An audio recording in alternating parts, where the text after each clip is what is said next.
Mind vault audio book में आपका स्वागत है। आज हम एक ऐसी कहानी शुरू कर रहे हैं जो शायद आपकी जिंदगी की सबसे बड़ी उलझन को सुलझा दे। ये कहानी है कबीर की, जो आपकी और मेरी तरह एक मॉडर्न दुनिया का हिस्सा है, लेकिन उसे हमेशा लगता था कि वो इस दुनिया में फिट नहीं बैठता। कबीर 27 साल का है और एक लॉजिस्टिक्स कंपनी में काम करता है। उसके लिए हर सुबह ऑफिस की उस नीली चेयर पर बैठना वैसा ही था जैसे किसी परिंदे को पिंजरे में बंद कर दिया गया हो। जब उसके साथी कर्मचारी घंटों तक स्क्रीन पर स्प्रेडशीट्स देखते रहते, कबीर की आंखें हमेशा खिड़की के बाहर उड़ती चिड़िया या ऑफिस के कोने में टपकते हुए नल पर टिकी होती थी। उसे अक्सर लगता था कि उसके दिमाग में एक साथ 100 रेडियो स्टेशंस चल रहे हैं और वो समझ नहीं पाता था कि उसे किस फ्रीक्वेंसी पर रुकना है। लोग उसे डिस्ट्रैक्टेबल कहते थे, उसे डिसऑर्गेनाइज्ड का टैग दे दिया गया था और धीरे धीरे उसने खुद भी ये मान लिया था कि उसके अंदर कोई खराबी है, कोई डिसऑर्डर है। उस दिन ऑफिस में एक बहुत जरूरी मीटिंग चल रही थी। मिस्टर मेहरा, जो कबीर के बॉस थे, पिछले आधे घंटे से अगले साल के टारगेट्स के बारे में बात कर रहे थे। मेहरा साहब एक पक्के फार्मर थे, मेथोडिकल, पेशेंट और डिटेल्स पर ध्यान देने वाले। उनके लिए जिंदगी एक सीधी लकीर थी, जहां आपको आज बीज बोना है और महीनों बाद फसल काटनी है। लेकिन कबीर के लिए वो मीटिंग किसी टॉर्चर से कम नहीं थी। उसे अपने पैरों में एक अजीब सी बेचैनी महसूस हो रही थी, जैसे उसके जूतों के अंदर चींटियां रेंग रही हों। उसकी आंखें मेज पर रखे पानी के गिलास में उठने वाली छोटी छोटी लहरों को गिन रही थी। अचानक उसे कमरे में एक हल्की सी आवाज सुनाई दी। एसी के डक्ट में कोई छोटा सा पेंच ढीला था, जो रह रहकर एक रिदम पैदा कर रहा था। पूरी मीटिंग में किसी और ने उसे नोटिस नहीं किया, लेकिन कबीर के लिए वो आवाज मिस्टर मेहरा की बातों से कहीं ज्यादा तेज और साफ थी। कबीर, क्या तुम सुन रहे हो? मिस्टर मेहरा की आवाज ने उसके ख्यालों के धागे को तोड़ दिया। कबीर हड़बड़ा गया। उसे पता था कि उसने पिछले 10 मिनट में क्या कहा गया। उसका एक शब्द भी नहीं सुना था। उसने मुस्कुराने की कोशिश की, लेकिन उसके अंदर की घबराहट साफ दिख रही थी। जी सर, आप टारगेट्स की बात कर रहे थे। उसने तुक्का मारा। मिस्टर मेहरा ने अपनी आंखों के ऊपर से चश्मा उतारा और गहरी सांस ली। बेटा, तुम्हारा दिमाग हमेशा कहीं और क्यों रहता है? क्यों तुम एक जगह फोकस नहीं कर पाते? उस एक सवाल ने कबीर को अंदर तक हिला दिया। वो खुद से भी यही पूछता था, आखिर क्यों? जब बाकी सब शांति से बैठ सकते थे, तो उसके लिए एक जगह टिकना इतना मुश्किल क्यों था? उसके लिए वक्त की सुइया जैसे जम गई थी। एक मिनट उसे एक घंटे जैसा महसूस होता था, और जब वो किसी चीज में खो जाता, जैसे किसी नए आइडिया में, तो घंटों उसे पल भर जैसे लगते थे। ये वक्त का खिंचाव, ये इलास्टिक टाइम सेंस उसकी जिंदगी का सबसे बड़ा बोझ बन गया था। मीटिंग के बाद कबीर ऑफिस से बाहर निकला और पास के एक पार्क में जाकर बैठ गया। उसका मन भारी था। उसे लगने लगा था कि वो इस फार्मर्स वर्ल्ड में कभी कामयाब नहीं हो पाएगा, जहां हर चीज रूटीन, सब्र और बोरियत को झेलने की ताकत पर टिकी है। पार्क के एक बेंच पर एक बुजुर्ग बैठे थे, जो बहुत ध्यान से अपने चारों तरफ देख रहे थे। उनका नाम शास्त्री जी था और वे कबीर के पुराने पड़ोसी थे। शास्त्री जी की आंखों में एक अलग ही चमक थी, ऐसी सतर्कता जो अक्सर शिकारियों या उन लोगों में होती है जो जंगल के संकेतों को समझते हैं। उन्होंने कबीर के उतरे हुए चेहरे को देखा और मुस्कुराए। बेटा, आज तुम्हारी आंखें बहुत ज्यादा स्कैनिंग कर रही हैं। क्या कोई शिकार ढूंढ रहे हो या किसी खतरे से डर रहे हो? कबीर ने चौंक कर उनकी तरफ देखा। शिकार? नहीं शास्त्री जी, बस ऑफिस में थोड़ी अनबन हो गई। मेरा ध्यान कहीं टिकता ही नहीं है। डॉक्टर कहते हैं मुझे ADHD है। शायद मेरा दिमाग ठीक से काम नहीं करता। शास्त्री जी ने एक छोटा सा पत्थर उठाया और उसे दूर झाड़ियों की तरफ फेंका। किसने कहा कि तुम्हारा दिमाग ठीक से काम नहीं करता? शायद तुम्हारा दिमाग बस एक अलग दुनिया के लिए बना है। तुम जानते हो कबीर, हजारों साल पहले जब इंसान जंगलों में रहता था तो तुम्हारे जैसे लोग सबसे ज्यादा कामयाब होते थे। कबीर को लगा शास्त्री जी मजाक कर रहे हैं। हजारों साल पहले? आज के दौर में इसका क्या मतलब है? शास्त्री जी ने उसे करीब बुलाया और धीमी आवाज में कहा, सोचो कबीर, अगर तुम उस वक्त के एक शिकारी, एक हंटर होते तो क्या तुम शांति से बैठकर फसल के उगने का इंतजार करते? नहीं, एक हंटर को हमेशा अपने चारों तरफ सतर्क रहना पड़ता था। झाड़ियों में होने वाली जरा सी आवाज उसके लिए मौत और जिंदगी का अंतर हो सकती थी। वो हर पल अपने माहौल को स्कैन करता था। उसे तुरंत फैसले लेने पड़ते थे और उसमें खतरा उठाने की हिम्मत होती थी। आज तुम जिसे डिस्ट्रैक्टेबिलिटी कह रहे हो, वो असल में एक हंटर की अलर्टनेस है। जिसे तुम इंपल्सिविटी कह रहे हो, वो एक शिकारी की तेजी है जिससे वो पलक झपकते ही शिकार पर झपटता है। कबीर ने पहली बार अपनी उन कमियों को एक अलग रोशनी में देखा। तो आप कह रहे हैं कि मैं बीमार नहीं हूं? मैं बस एक शिकारी हूं जो किसानों की दुनिया में फंस गया है। शास्त्री जी ने सिर हिलाया। बिल्कुल, सदियों पहले जब एग्रीकल्चरल रेवोल्यूशन आया तो दुनिया किसानों यानी फार्मर्स के हिसाब से ढल गई। फार्मर्स को रूटीन पसंद है। वे धीरे धीरे और लगातार काम कर सकते हैं। हमारी मॉडर्न दुनिया, हमारे स्कूल्स, हमारे ऑफिसेस सब उन्हीं के लिए बने हैं। और जब तुम्हारे जैसे हंटर्स को इन जगहों पर बिठाया जाता है तो लोग कहते हैं कि तुम में कोई डेफिसिट है। लेकिन सच तो यह है कि तुम बस एक लुकआउट हो जिसका काम है दूर तक देखना और नए रास्तों की तलाश करना, न कि दिन भर एक ही खेत में हल चलाना। कबीर के सीने में जो बोझ था वो थोड़ा कम होने लगा। वो सोचने लगा कि क्या वाकई उसकी ये आदतें, उसका तेज दिमाग, उसका हर चीज को नोटिस करना, उसका बॉर्डम, ये सब असल में उसकी ताकत बन सकती है। उसने शास्त्री जी से पूछा, लेकिन अब मैं क्या करूं? मैं आज के इस जमाने में तो हंटर नहीं बन सकता। मुझे तो स्प्रेडशीट ही भरनी है। शास्त्री जी ने हंसते हुए कहा, क्यों नहीं बन सकते? तुम अपनी इस हंटर ऊर्जा को आज के कामों में इस्तेमाल करना सीख सकते हो। लेकिन सबसे पहले तुम्हें खुद को ब्रोकन समझना बंद करना होगा। तुम्हें यह समझना होगा कि तुम्हारी ये रेस्टलेसनेस असल में तुम्हारी अलाइवनेस की पुकार है। तुम्हारे अंदर का शिकारी बस ये महसूस करना चाहता है कि वह जिंदा है। उस रात कबीर जब घर लौटा तो उसने अपने कमरे की उस अस्त-व्यस्त मेज को देखा जिसे वो बरसों से ठीक नहीं कर पाया था। पहले वो खुद को कोसता था, लेकिन आज उसे समझ आया कि उसका मन उस मेज की धूल झाड़ने में इसलिए नहीं लगता था क्योंकि उसका दिमाग किसी बड़ी खोज की तलाश में था। उसने एक गहरी सांस ली और खिड़की से बाहर चमकते हुए शहर को देखा।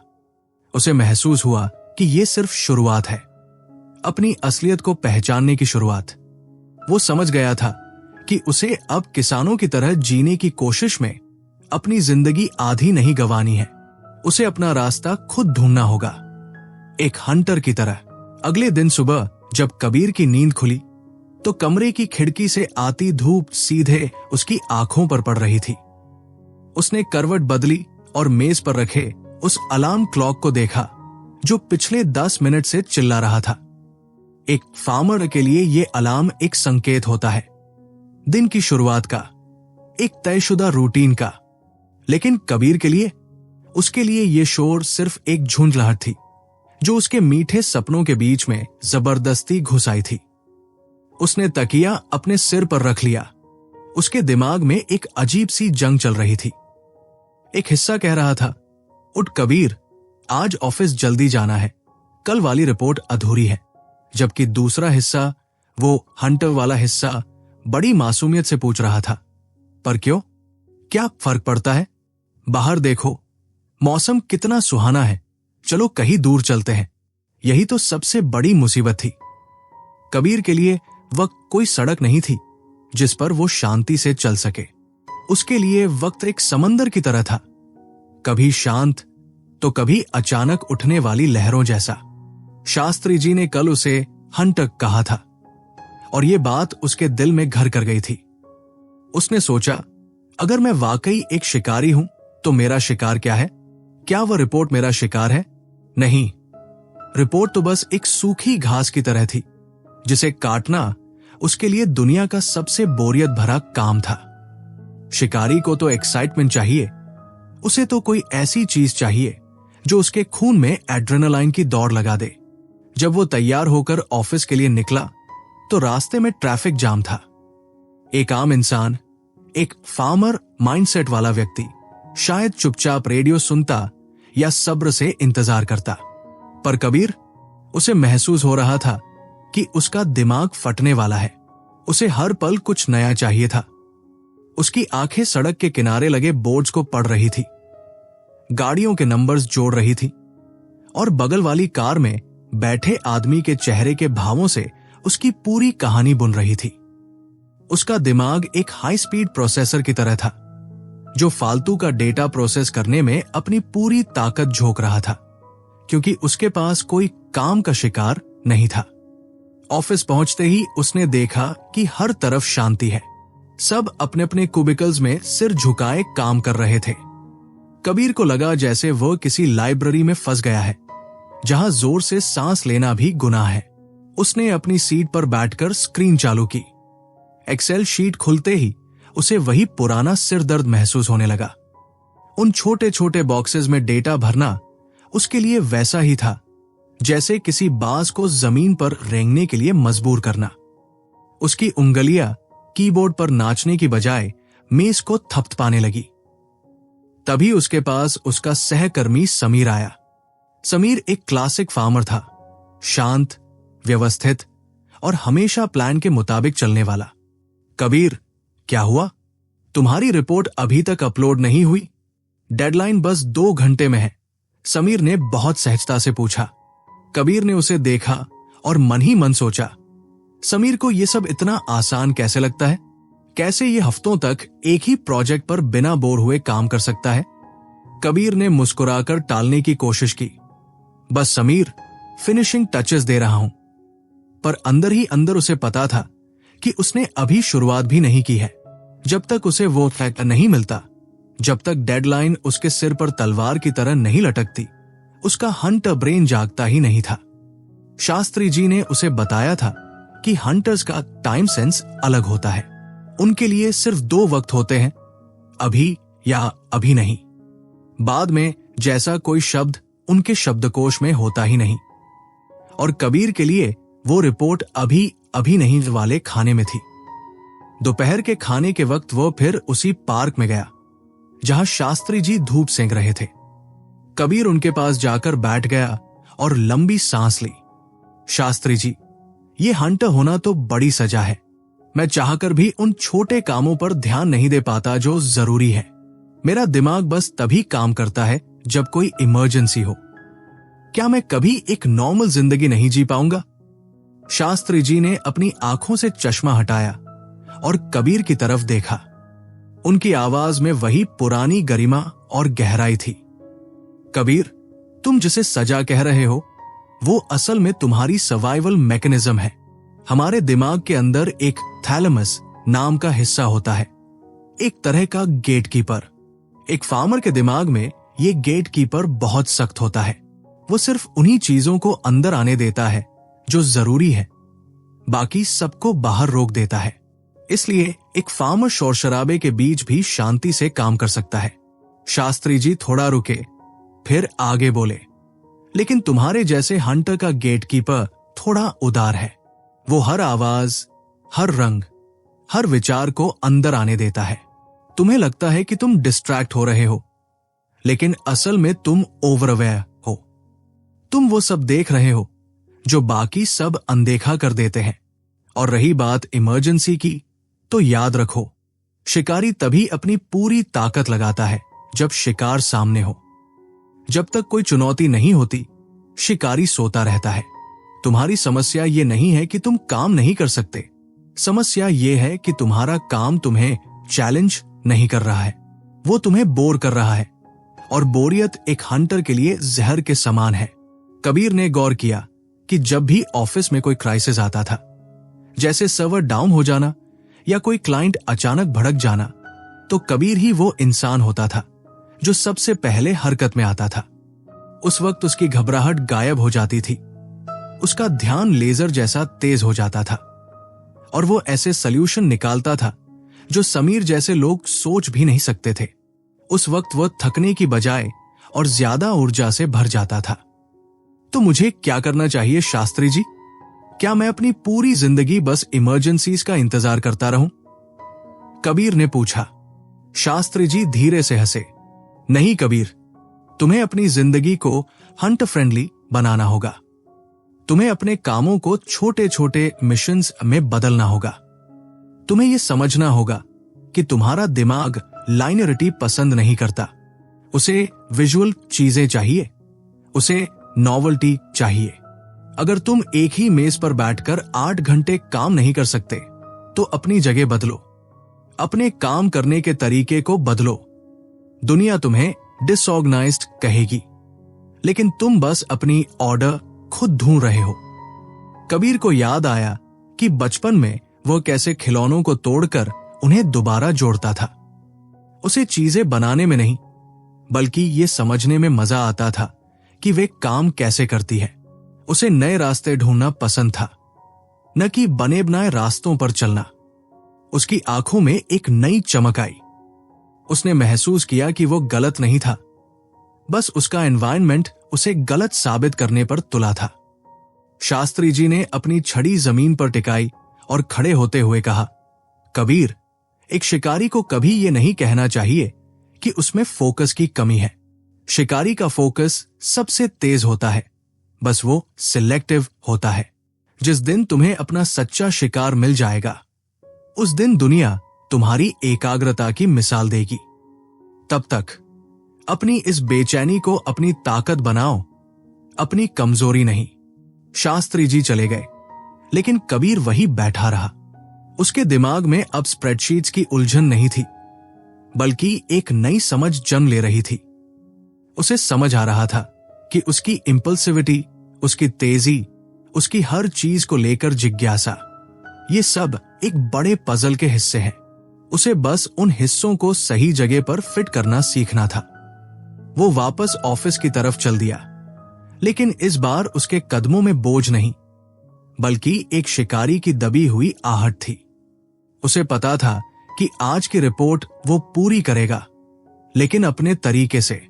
वो उसे एक उबाऊ काम की तरह नहीं, बल्कि एक ऐसे रहस्य की तरह देखेगा जिसे सुलझाना ही उसकी आज की जीत होगी। रास्ते में उसने एक छोटा सा नोटबुक खरीदा। उसने सोचा कि अब वो अपने उन हजारों विचारों को सिर्फ हवा में नहीं उड़ने देगा। वो उन्हें पकड़ेगा, उन्हें लिखेगा। वो अपने दिमाग के उस थैलेमस वाले गेटकीपर से दोस्ती करेगा, न कि उससे लड़ेगा। उसे महसूस हो रहा था कि उसकी जिंदगी का ये नया अध्याय अभी शुरू ही हुआ है, जहां उसे खुद को साबित नहीं करना है, बस खुद को पहचानना है। शाम ढल रही थी और ऑफिस की इमारतें अपनी पीली रोशनी में नहा रही थी। कबीर ने अपनी मेज पर पहुंचकर अपनी फाइल खोली। उसने समीर को देखा, जो अभी भी उसी मुद्रा में बैठा काम कर रहा था। कबीर मुस्कुराया। वो समीर जैसा नहीं बन सकता था और अब उसे इसकी परवाह भी नहीं थी। वो कबीर था, एक मॉडर्न हंटर, जिसे इस आधुनिक जंगल में अपना रास्ता खुद बनाना था।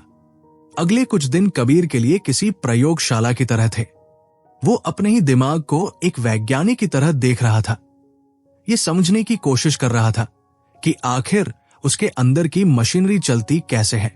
ऑफिस में एक नया प्रोजेक्ट आया था, एक बहुत बड़ा लॉजिस्टिक्स कॉन्ट्रैक्ट जिसे कंपनी किसी भी हाल में जीतना चाहती थी।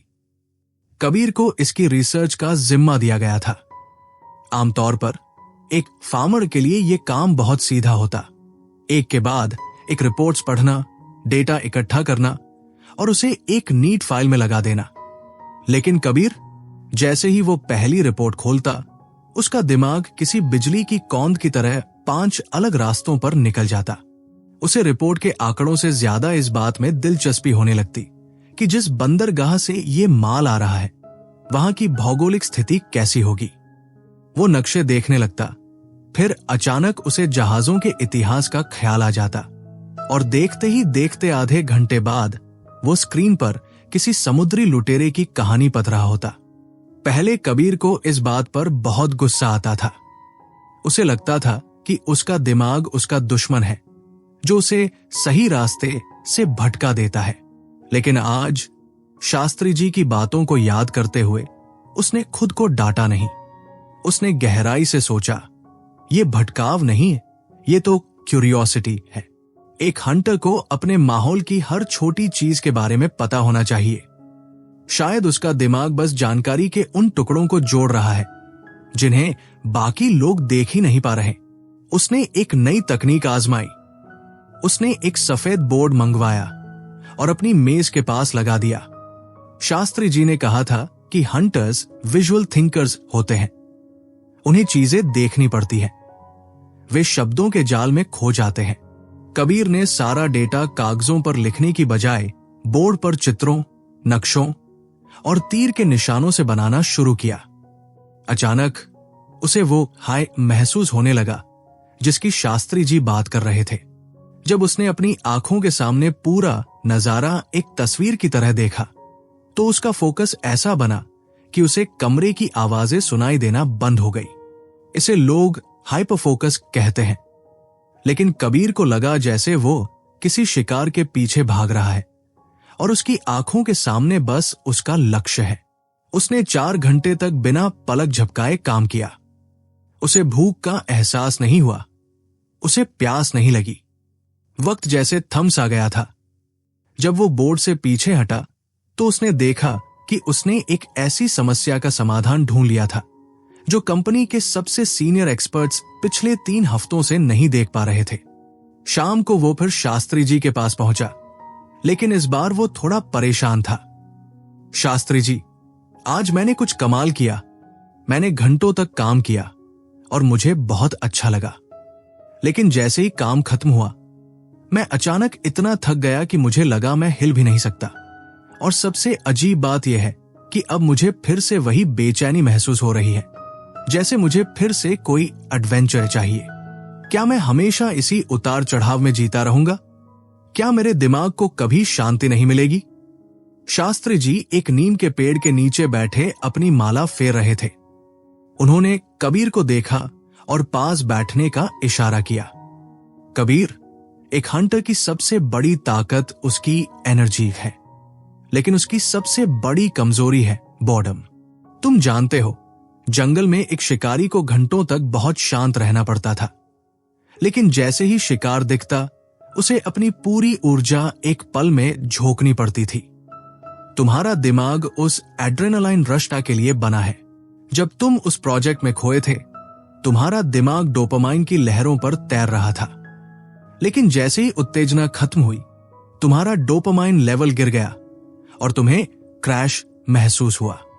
शास्त्री जी ने कबीर के कंधे पर हाथ रखा और कहा, हंटर्स का दिमाग हमेशा स्टिम्युलेशन खोजता है। जब बाहर से कोई चुनौती नहीं मिलती तो तुम्हारा दिमाग अंदर ही अंदर शोर मचाने लगता है। इसी को लोग रेस्टलेसनेस कहते हैं। तुम शांति इसलिए नहीं ढूंढ पा रहे क्योंकि तुम शांति का मतलब गलत समझ रहे हो। एक फार्मर के लिए शांति का मतलब है स्थिरता, लेकिन एक हंटर के लिए शांति का मतलब है राइट इन्वॉल्वमेंट। तुम्हें अपने दिमाग को हमेशा किसी न किसी ऐसे काम में लगाना होगा जो तुम्हें चुनौती दे। अगर तुम छोटे और बोरियत भरे काम करोगे तो तुम्हारा दिमाग खुद को अंडर स्टिम्युलेटेड महसूस करेगा और फिर वो तुम्हें परेशान करेगा। कबीर ने सिर झुका लिया। उसे बचपन की एक बात याद आई।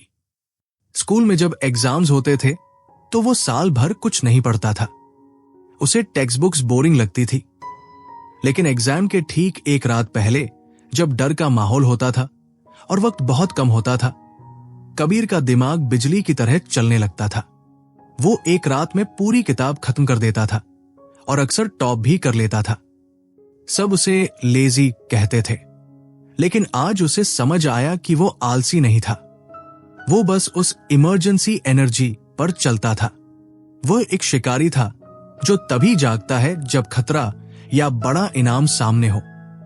लेकिन शास्त्री जी, क्या यह खतरनाक नहीं है, हमेशा किनारे पर जीना? कबीर ने पूछा। शास्त्री जी मुस्कुराए। खतरनाक तब है जब तुम्हें पता ना हो कि तुम क्या कर रहे हो। दुनिया तुम्हें कहेगी कि तुम इंपल्सिव हो, तुम बिना सोचे समझे फैसले लेते हो। लेकिन असल में तुम्हारी इंपल्सिविटी तुम्हारी क्विक डिसीजन मेकिंग का हिस्सा है। एक शिकारी के पास सोचने का वक्त नहीं होता कि शेर किस तरफ से हमला करेगा, उसे बस हरकत करनी होती है। तुम्हारी समस्या ये नहीं है कि तुम तेज हो, समस्या यह है कि तुम अपनी तेज कार को एक ऐसी संकरी गली में चलाने की कोशिश कर रहे हो जहां सब बैलगाड़ियां चल रही है। तुम्हें अपना मैदान बदलना होगा। कबीर सोचने लगा कि उसने अपनी पूरी जिंदगी उन कामों को करने में लगा दी जो उसे पसंद ही नहीं थे, सिर्फ इसलिए क्योंकि समाज कहता था कि यही नॉर्मल है। उसे एहसास हुआ कि उसकी क्रिएटिविटी और उसका रिस्क टेकिंग बिहेवियर असल में एक ही सिक्के के दो पहलू है। जो लोग रिस्क नहीं ले सकते वे कभी कुछ नया नहीं बना सकते, और कबीर के पास तो रिस्क लेना उसके स्वभाव में था। शास्त्री जी ने आगे समझाया, तुम्हारे दिमाग का वो हिस्सा जिसे थैलेमस कहते हैं, वो हमेशा बाहरी दुनिया से संकेतों की तलाश में रहता है। वो चाहता है कि तुम हर चीज को छुओ, हर आवाज को सुनो। ये तुम्हें बहुत क्रिएटिव बनाता है क्योंकि तुम उन चीजों के बीच भी कनेक्शन देख लेते हो जिनके बारे में कोई और सोच भी नहीं सकता। तुम लिनियर थिंकर नहीं हो कबीर, तुम डाइवर्जेंट थिंकर हो। तुम एक बिंदु से शुरू करते हो और 100 दिशाओं में फैल जाते हो। दुनिया को तुम्हारी इस क्रिएटिविटी की जरूरत है, बस तुम्हें इसे संभालना सीखना होगा। कबीर उस रात घर जाते हुए महसूस कर रहा था कि उसकी पहचान बदल रही है। वो अब खुद को एक डिसऑर्डर्ड इंसान के रूप में नहीं देख रहा था। उसे लगा जैसे उसके पास एक सुपर पावर है जिसे अभी उसे कंट्रोल करना सीखना बाकी है। उसने अपनी उस पुरानी डायरी में लिखा, मैं बिखरा हुआ नहीं हूं, मैं बस एक साथ बहुत कुछ देख रहा हूं। मेरी बोरियत मेरा दुश्मन नहीं, मेरा गाइड है। वो मुझे बता रही है कि मैं अपनी ताकत गलत जगह इस्तेमाल कर रहा हूं। अगली सुबह जब वो ऑफिस गया तो उसने अपनी डेस्क की बनावट बदल दी। उसने संगीत सुनना शुरू किया, एक ऐसा लयबद्ध संगीत जो उसके दिमाग के शोर को एक लय दे सके।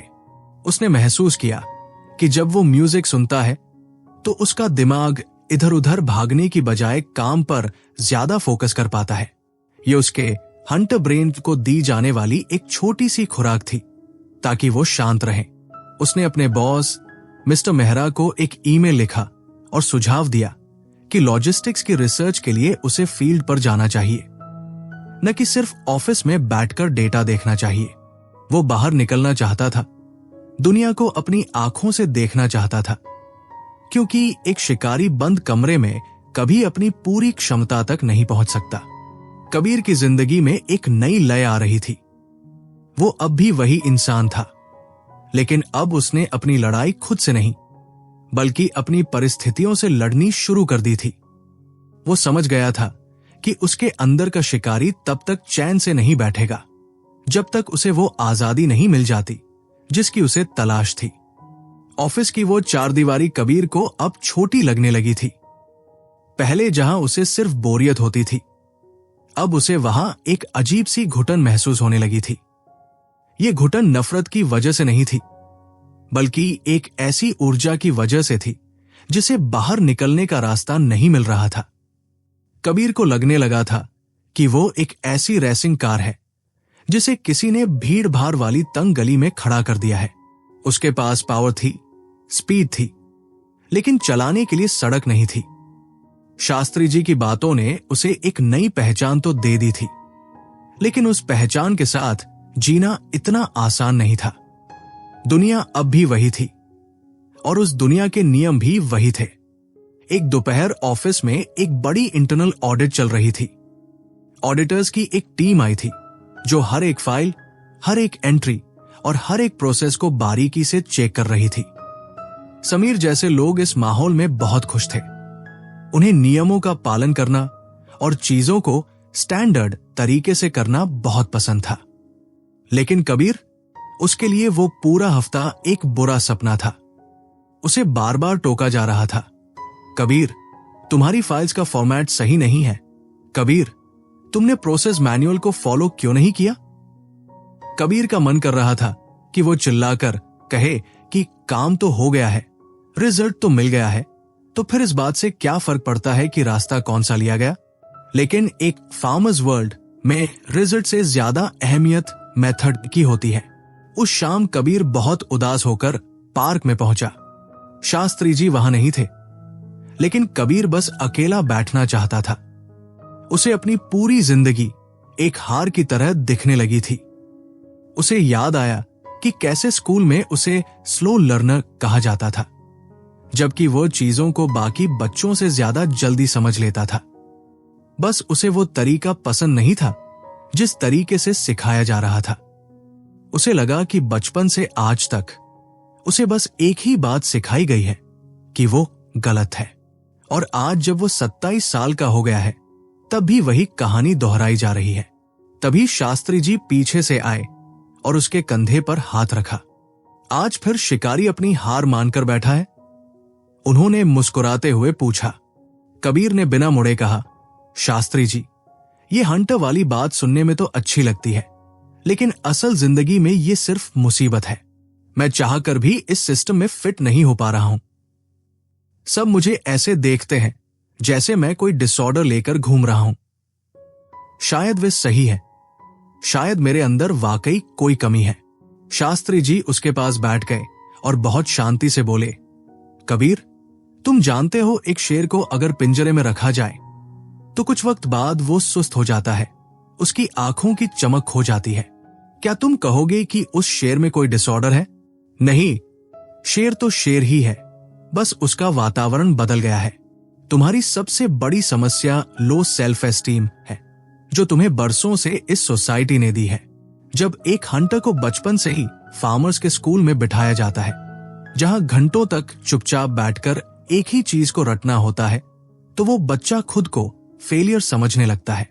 उसे लगता है कि अगर वो बाकी बच्चों की तरह शांत नहीं बैठ सकता तो वो बेवकूफ है। लेकिन सच्चाई यह है कि तुम्हारा दिमाग हाई स्टिम्युलेशन के लिए बना है। शास्त्री जी ने कबीर की आंखों में देखते हुए आगे कहा, हंटर्स को चीजों को अनुभव करना होता है, उन्हें टच करना होता है, उन्हें डूअर बनना होता है।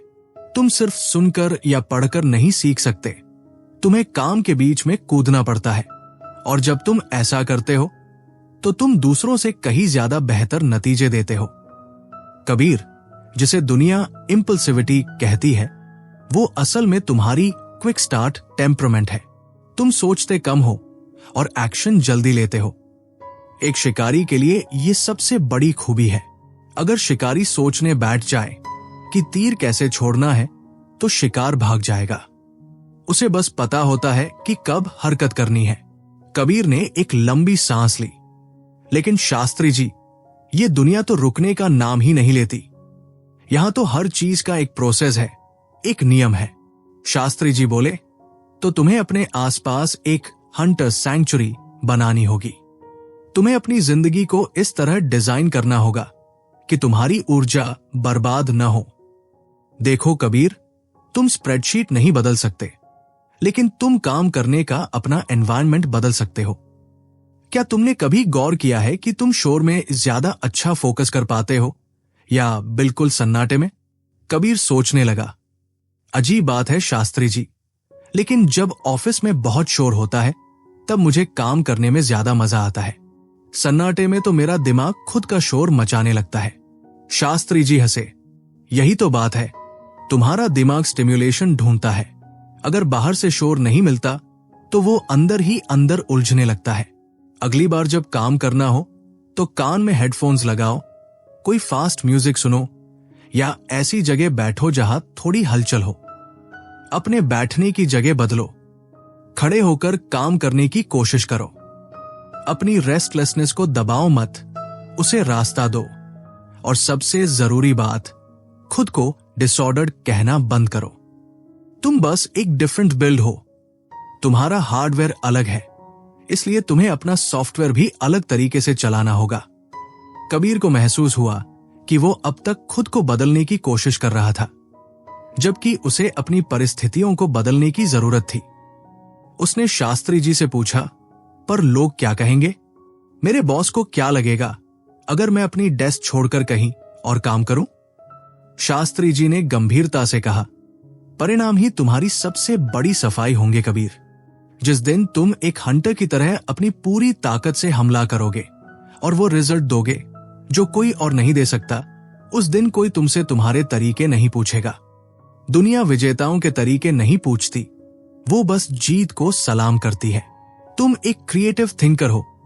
तुम समस्या को वहां से देख सकते हो जहां कोई और पहुंच भी नहीं सकता। अपनी इस क्यूरियोसिटी को एक हथियार बनाओ। उस रात कबीर जब सोया तो उसके मन में एक नई योजना थी। उसने तय किया कि वो अब गिड़गिड़ाकर फिट इन होने की कोशिश नहीं करेगा। वो अपनी हंटर प्रवृत्ति को छुपाएगा नहीं, बल्कि उसे इस्तेमाल करेगा। उसने सोचा कि क्यों न वो लॉजिस्टिक्स के उस पुराने प्रोसेस को पूरी तरह से रीडिजाइन करे जो बरसों से चला रहा था। वो जानता था कि उसमें बहुत कमियां हैं और उसका दिमाग उन कमियों को एक नक्शे की तरह देख पा रहा था। अगले कुछ दिन कबीर के व्यवहार में एक अजीब सा बदलाव आया।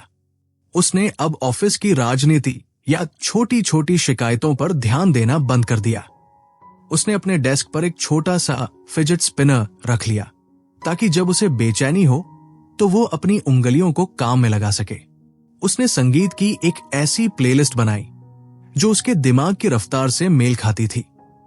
उसे महसूस हुआ कि जब वो संगीत के साथ काम करता है तो उसका फोकस घंटों तक बना रहता है। वो अब काम को एक बोझ की तरह नहीं, बल्कि एक मिशन की तरह देख रहा था। उसका आत्मविश्वास धीरे धीरे वापस लौट रहा था। उसने पहली बार महसूस किया कि उसकी डिस्ट्रैक्टेबिलिटी असल में उसकी दुनिया को देखने की एक व्यापक खिड़की है। वो एक ही समय में कई चीजों को प्रोसेस कर सकता था और अब वो इस खूबी को व्यवस्थित करना सीख रहा था। उसे समझ आ गया था कि एक शिकारी को तब तक चैन नहीं मिलता जब तक वो अपने शिकार का पीछा नहीं करता, और उसका शिकार अब वो पुराना सड़ा गला सिस्टम था जिसे उसे अपनी रचनात्मकता से बदलना था। ऑफिस के गलियारे अब उसे कैद नहीं लगते थे, बल्कि एक ऐसा मैदान लगते थे जहां उसे अपनी चालें चलनी थी। कबीर अब डर नहीं रहा था। वो इंतजार कर रहा था उस सही मौके का जहां वो अपनी शिकारी फितरत का असली कमाल दिखा सके। उस सुबह ऑफिस का माहौल बदला हुआ था। कबीर जब अपनी डेस्क पर पहुंचा तो उसने देखा कि हर कोई परेशान था और मिस्टर मेहरा के केबिन के बाहर भीड़ लगी थी। पता चला कि कंपनी का सबसे बड़ा शिपमेंट, जिसमें करोड़ों का माल था, एक बड़े लॉजिस्टिकल ग्लिच की वजह से बीच रास्ते में अटक गया था। मौसम खराब था और जो स्टैंडर्ड राउट्स थे वे सब बंद हो चुके थे। समीर जैसे फार्मर माइंडसेट वाले लोग अपनी मैनुअल बुक्स खोलकर बैठे थे, बार बार वही पुराने प्रोटोकॉल्स चेक कर रहे थे जो इस नई मुसीबत में पूरी तरह फेल हो चुके थे। समीर का चेहरा सफेद पड़ा था। उसके लिए अगर नियम काम नहीं कर रहे तो दुनिया खत्म हो गई थी। लेकिन कबीर को अपने अंदर एक अजीब सी बिजली दौड़ती हुई महसूस हुई। जहां बाकी सब घबरा रहे थे, कबीर का दिमाग अचानक हाइपर फोकस मोड में चला गया था। उसे वो हंट मिल गया था जिसका वो इंतजार कर रहा था। ये वही इमरजेंसी थी जहां एक शिकारी का दिमाग सबसे तेज चलता है। कबीर ने अपनी आंखें मूंद ली। उसने शास्त्री जी की वो बात याद की कि कैसे शिकारी का थैलेमस हर बारीक जानकारी को पकड़ता है। उसने स्क्रीन पर नक्शों को देखना शुरू किया। वो सिर्फ रास्तों को नहीं देख रहा था, वो संभावनाओं को देख रहा था। उसके दिमाग ने उन हजारों टुकड़ों को जोड़ना शुरू किया जो उसने पिछले कुछ दिनों में अपनी क्यूरियोसिटी के चलते पढ़े थे। मौसम की रिपोर्ट्स, छोटे बंदरगाहों की क्षमता और स्थानीय ट्रांसपोर्टर्स के कॉन्टैक्ट डिटेल्स। समीर उसके पास आया और फुसफुसाया, कबीर, तुम क्या कर रहे हो? मिस्टर मेहरा कह रहे हैं कि शायद हमें भारी नुकसान उठाना पड़ेगा। कोई रास्ता नहीं दिख रहा। कबीर ने बिना पलक झपकाए जवाब दिया, रास्ता वही है समीर, बस हम उसे पुराने चश्मे से देख रहे हैं। हम एक ऐसी सड़क ढूंढ रहे हैं जो नक्शे पर बनी ही नहीं है। कबीर को महसूस हो रहा था कि उसकी डिस्ट्रैक्टेबिलिटी अब एक ताकत बन गई है। वो एक साथ 10 अलग अलग वेरिएबल्स को प्रोसेस कर रहा था। हवा की रफ्तार, ट्रक की अवेलेबिलिटी और कस्टम्स के नियम। एक फार्मर के लिए ये सब नॉइज होता, लेकिन एक हंटर के लिए ये जंगल के वो निशान थे जो शिकार तक ले जाते हैं। दोपहर तक कबीर ने एक ऐसा out of the box plan तैयार कर लिया था जो पूरी तरह नॉन लिनियर था। उसने सोचा कि माल को बड़े जहाजों के भरोसे छोड़ने की बजाय उसे छोटे छोटे हिस्सों में बांटकर अलग अलग रास्तों से भेजा जा सकता है। यह रिस्की था, इसमें बहुत ज्यादा कोऑर्डिनेशन की जरूरत थी और यह कंपनी के किसी भी मैनुअल में नहीं लिखा था। वो मिस्टर मेहरा के केबिन में घुसा। मेहरा साहब हताश बैठे थे। कबीर ने बिना किसी भूमिका के अपना प्लान उनके सामने रख दिया। मेहरा साहब ने उसे ऐसे देखा जैसे वो पागल हो गया हो। कबीर, ये बहुत रिस्की है, हमने कभी ऐसा नहीं किया। अगर ये फेल हो गया तो? कबीर ने उनकी आंखों में आंखें डालकर कहा, सर, हम उस जंगल में फंसे हैं जहां पुराने रास्ते बंद हो चुके हैं। या तो हम यही बैठकर भूखे मरे या फिर एक नया रास्ता बनाए। मेरा दिमाग कहता है कि यह काम करेगा क्योंकि मैंने उन बारीक कड़ियों को जोड़ा है जिन्हें बाकी लोग नजरअंदाज कर रहे हैं। उस पल कबीर को अपनी आवाज में जो यकीन महसूस हुआ वो उसे पहले कभी नहीं मिला था। ये वो आत्मविश्वास था जो तब आता है जब आप अपनी असल फितरत को पहचान लेते हैं। अगले 72 घंटे कबीर के लिए किसी युद्ध की तरह थे। उसने सोना छोड़ दिया था, लेकिन उसे थकान महसूस नहीं हो रही थी। उसका हंटर ब्रेन उसे लगातार डोपामाइन की खुराक दे रहा था। वो हर पल अलर्ट था, हर समस्या का तुरंत समाधान निकाल रहा था। जहां समीर और बाकी टीम थकावट से चूर हो रही थी, कबीर की ऊर्जा बढ़ती जा रही थी।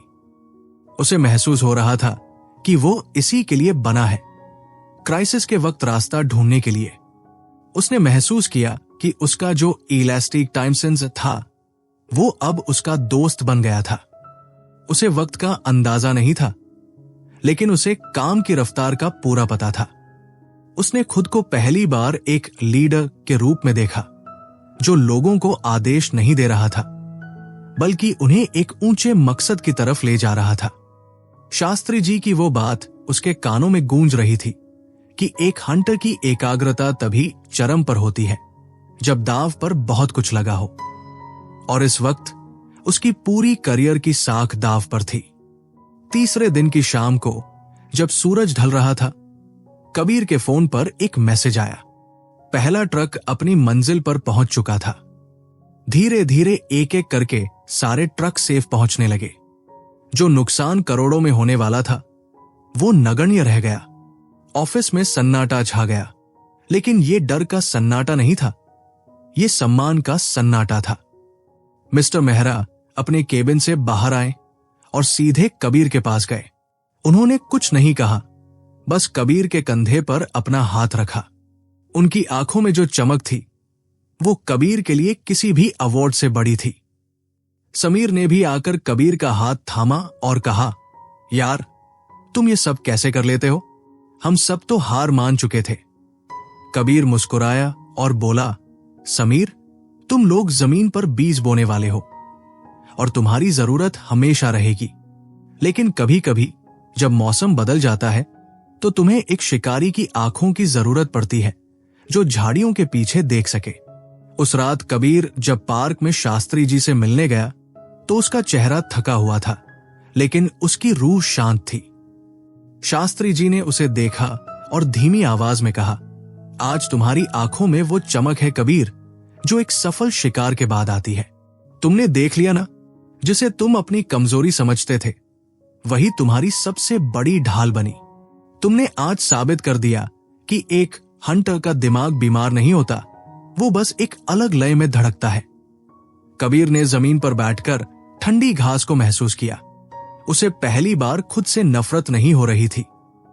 उसे लग रहा था कि उसने अपनी जिंदगी की सबसे बड़ी जंग जीत ली है, खुद को स्वीकार करने की जंग। उसने शास्त्री जी से पूछा, लेकिन शास्त्री जी, क्या अब मेरी सारी मुश्किलें खत्म हो गई?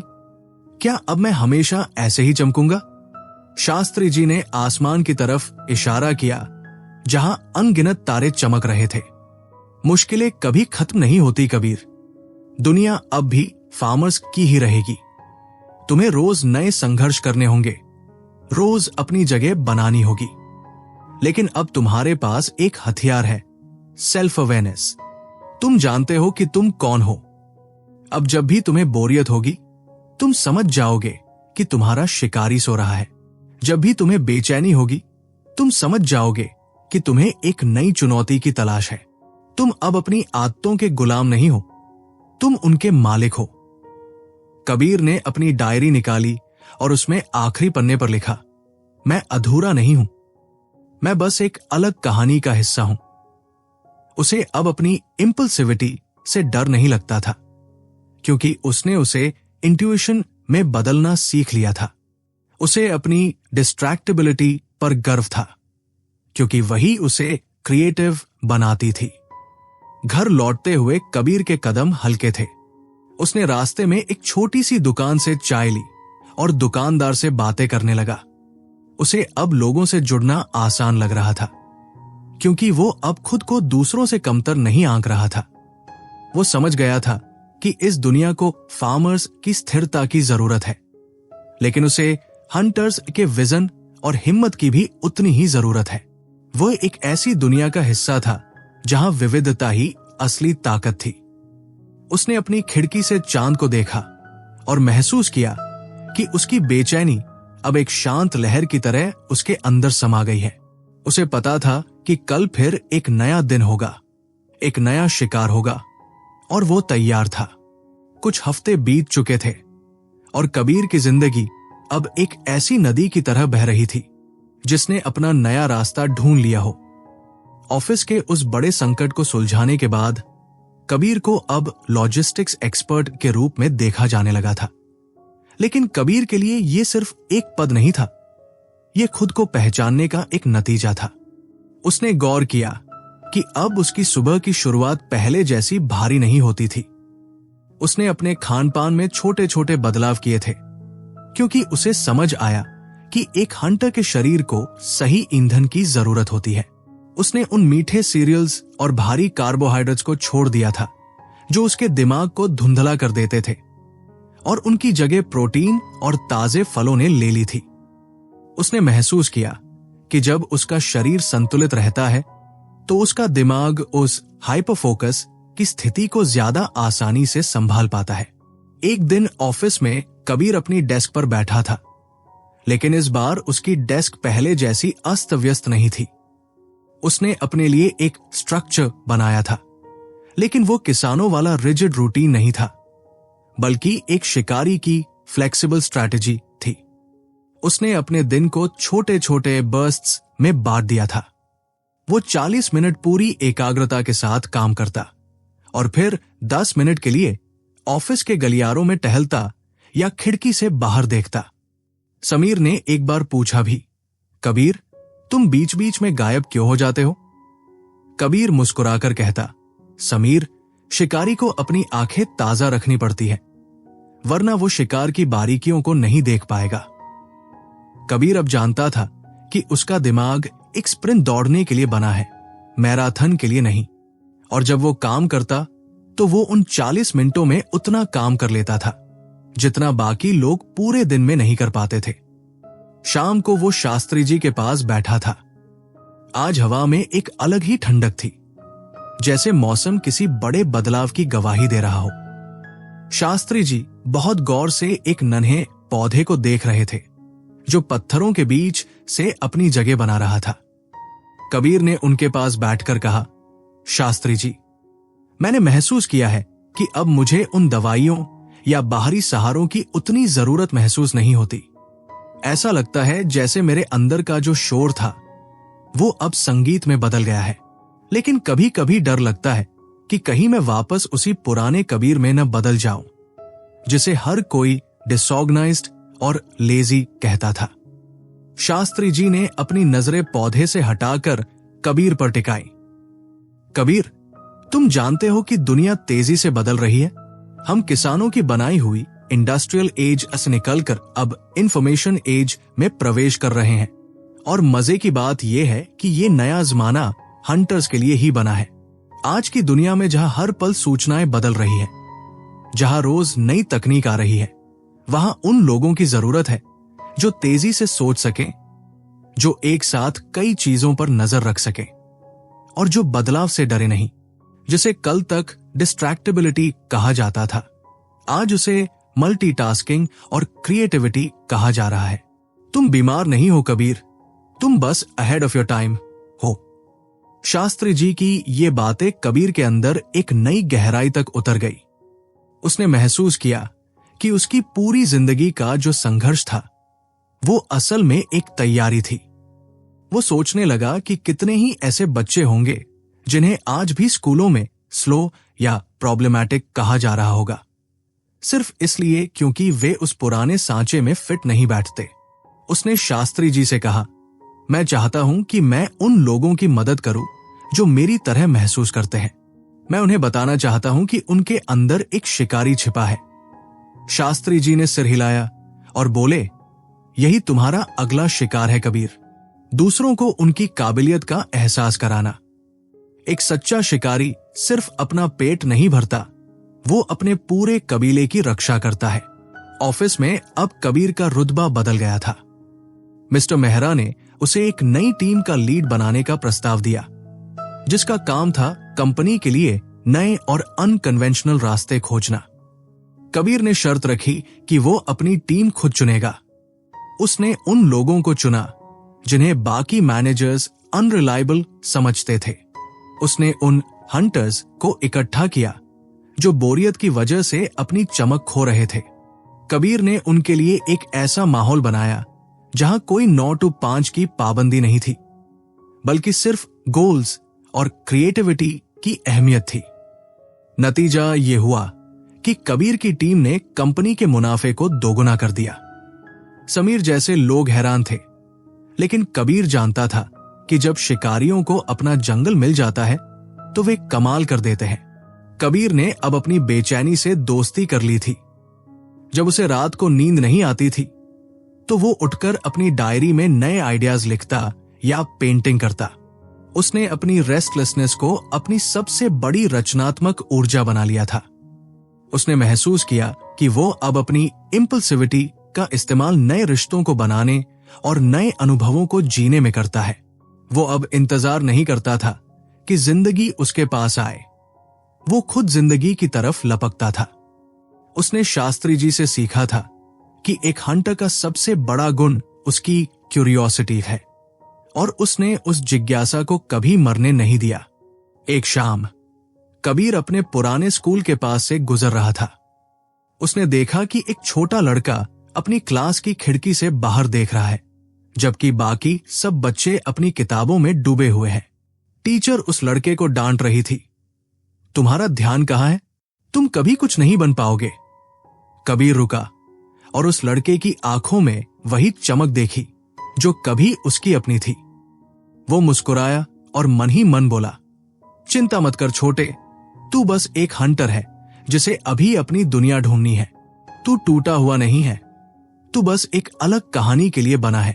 कबीर की जिंदगी अब एक मिसाल बन गई थी। उसने साबित कर दिया था कि ADHD कोई श्राप नहीं, बल्कि एक वरदान है, अगर आप इसे सही नजरिए से देखें।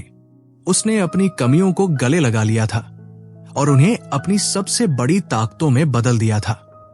उसे अब किसी के सर्टिफिकेट की जरूरत नहीं थी, क्योंकि उसकी शांति उसके अपने अंदर से आ रही थी। वो जान गया था कि सफलता का मतलब दूसरों जैसा बनना नहीं, बल्कि अपनी असलियत को पूरी शिद्दत से जीना है।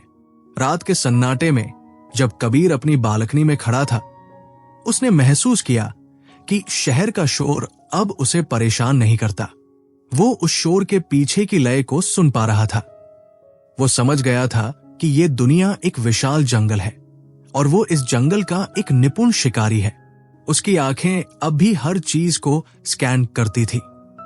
उसका दिमाग अब भी 100 दिशाओं में भागता था, लेकिन अब उसके पास एक एंकर था, खुद पर यकीन।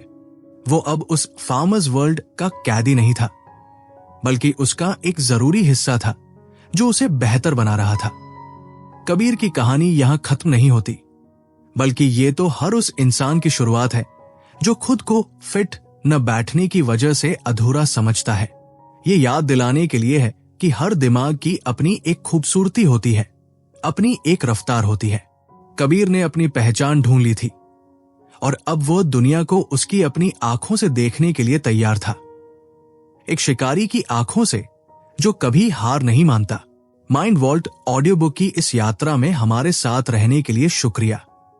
हमें उम्मीद है कि कबीर की ये कहानी आपके भीतर के उस शिकारी को जगाएगी जो शायद बरसों से समाज के नियमों के नीचे दबा हुआ था। याद रखिए, आप टूटे हुए नहीं हैं, आप बस एक अलग उद्देश्य के लिए बनाए गए हैं। अपनी उस ऊर्जा को पहचानिए, अपनी उस जिज्ञासा को हथियार बनाइए और इस दुनिया में अपना वह स्थान ढूंढिए जो सिर्फ आपके लिए बना है। शांति और स्पष्टता की तलाश कभी खत्म नहीं होती, लेकिन जब आप खुद को स्वीकार कर लेते हैं तो हर रास्ता मंजिल बन जाता है।